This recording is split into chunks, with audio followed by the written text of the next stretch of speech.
আসসালামু আলাইকুম। কৃষিকাজের প্রতি ভালোবাসা থেকে একটা এগ্রো ফার্ম করার চিন্তা ভাবনাটা আগে থেকেই ছিল, কিন্তু এতদিন হয়ে ওঠেনি। অবশেষে মহান আল্লাহ তাআলার অশেষ রহমতে যাত্রা শুরু করলাম এগ্রো ফার্মের। হেমন্ত agro Vilas, hoping for the best. সবাই দোয়া করবেন যেন এই প্রজেক্টটা অনেক উন্নতি হয়।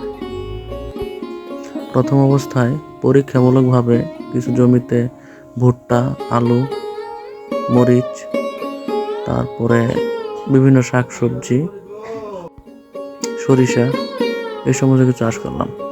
ভবিষ্যতে আরো অনেক কিছু করার প্ল্যান আছে। আল্লাহ তাআলা কতটুকু সহায় হন। প্রজেক্টগুলি করতে গিয়ে আমি যে সমস্ত সমস্যার সম্মুখীন হব বা যাই অভিজ্ঞতা হবে, আশা করি চ্যানেলের মধ্যে আপনাদের সামনে তুলে ধরার চেষ্টা করব। আপনারা যারা এগ্রো ফার্ম করতে আগ্রহী তারা পাশে থেকে দেখতে পারেন। সবাই ভালো থাকবেন এবং দোয়া করবেন। আল্লাহ হাফেজ। আসসালামু আলাইকুম।